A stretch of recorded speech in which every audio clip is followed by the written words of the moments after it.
Jean-Luc. Ah, c'est toi, Jérôme? T'es certainement en train de bosser sur un jeu au pop. Mais non! Tu sais bien qu'ils sont au cannabis!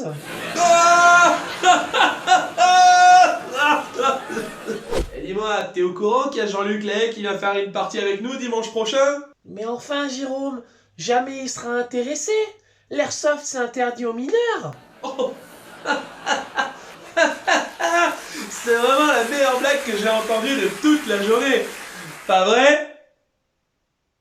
Ah, dis-moi Jean-Luc, tu sais ce que j'ai répondu au patron de Silverback quand il m'a fait une blague à midi? Eh, j'en sais rien, Jérôme. MDR.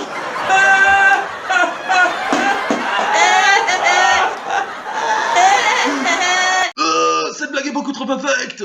Oh, bonjour, et bienvenue dans le Hard-Softer.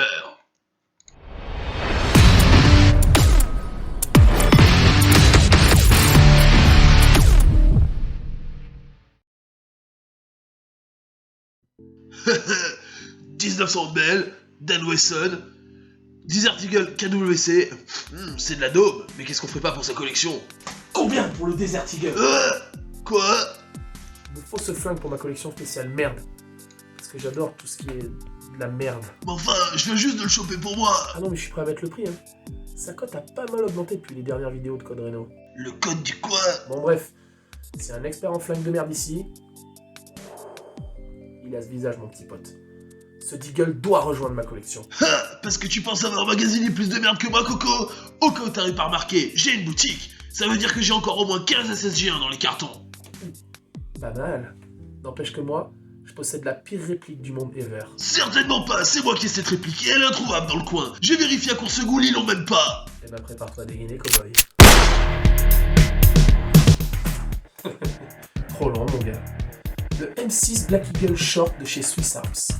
Entièrement en plastique de merde. 300 grammes de lest dans la crosse. Ça ne sert à rien. Et ça ne touche jamais sa cible. Jamais. Jamais. Amateur. Qu'est-ce que c'est que cette merde?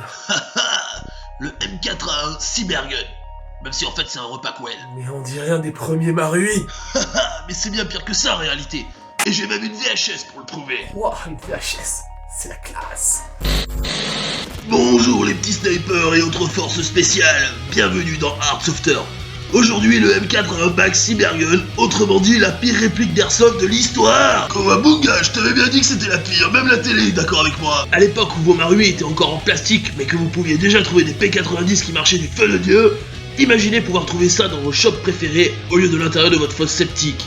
Au prime abord, on dirait une réplique de stand de tir à la fête foraine de la Croix-sur-Roudoul qui est même pas livrée avec une putain de batterie. Au top du réalisme, la bête était frappée de marquage gravé RS. Enfin, si vous arrivez à voir quelque chose. C'est quand même dommage que les marquages y soient pas peints pour qu'on puisse apprécier à quel point ils sont laids. Mais t'inquiète pas, mon coco à casquette, ça aurait pu être pas mal s'ils avaient pas rajouté des marquages de merde au passage. Après tout, pourquoi se faire chier à payer des licences pour des marquages si c'est pour en rajouter des faux ensuite? Waouh, ils sont quand même super forts.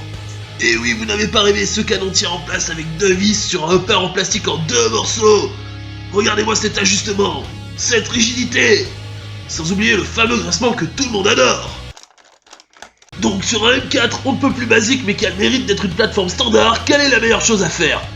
Foutre un chargeur Stanac propriétaire, bien sûr. Un chargeur Stanac propriétaire? Ouais, un chargeur standard, mais compatible avec rien. Oh, excellent. Ceci n'est pas une blague, les amis. À l'heure où le standard était les conceptions de base Marui, on a affaire à un chargeur semblable en tout point mais qui ne passera jamais dans rien d'autre à cause de son putain de puits rallongé de 3 mm juste pour faire chier. Pour le reste, ils se sont même emmerdés à faire des mêmes dimensions. Ça rentrera jamais dans rien, mais on s'en branle, on a les mêmes dimensions que les autres. Le pire, c'est que c'est jouable, hein, tout en étant hyper lent et hyper pas réactif, comme pourra l'illustrer cette séquence en vitesse réelle. Amateur de porte-avions, vous régalerez sûrement d'apprendre que le garde-main n'est lui non plus pas standard et que par conséquent il sera impossible d'y foutre un putain de risque pour vos projets tactical. Le seul truc qui tient un peu la route, c'est que l'œilleton de là-haut c'est réglable.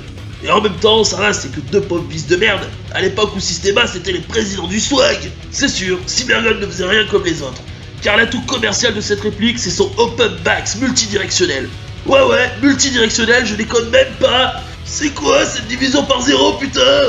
Pour les curieux, l'explication c'est que tu peux ajuster la force de pression de ton joint pump mais aussi sa position dans le canon. Mais quel est le connard d'ingénieur qui a cru que t'allais corriger le side spin avec une technologie aussi débile? Sûrement le même qui s'est dit que les gearbox magnétiques seraient la norme en 2021. Résumons. Le M80 Bax, c'est une réplique merdique dans un corps bas de gamme, et j'imagine un connard de décisionnaire qui s'est dit qu'ils allaient plier ma rue en aromatisant sa merde au vomi. Parce que pourquoi faire un petit canon sympa en une seule pièce quand on peut en faire un en 2 morceaux avec une précision digne d'un tromblon de bataille de mousquetaires, mais avec un bloc op-up réclame en 3D? Putain de merde, mais c'est presque admirable un tel niveau de connerie. Mais j'ai gardé le plus invraisemblable pour la fin.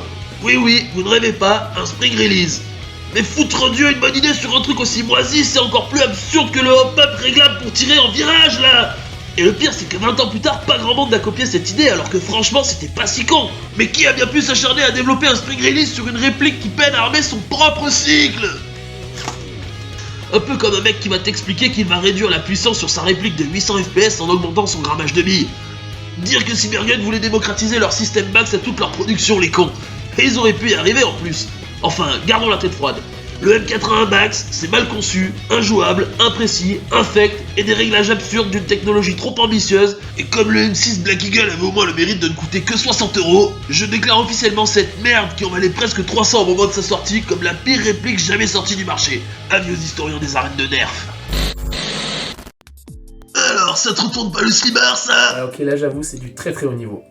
Quand je vais dire ça à mes petits copains du Le Airsoft, oui, parce que pour s'entraîner, on va se regarder l'intégrale des films Sniper, les 8 à la suite. Tu sais, c'est les films avec Tom Béranger.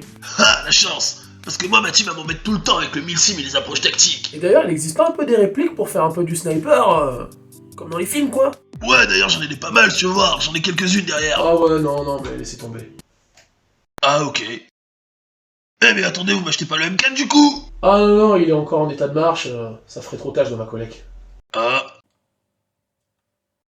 Bah, cassez-vous alors, vous avez pas un entraînement? Si, bah j'ai rendez-vous avec vos potes, on va se faire une partie chez les queues de détente sauvage. Quoi? Mes potes font du speedsoft?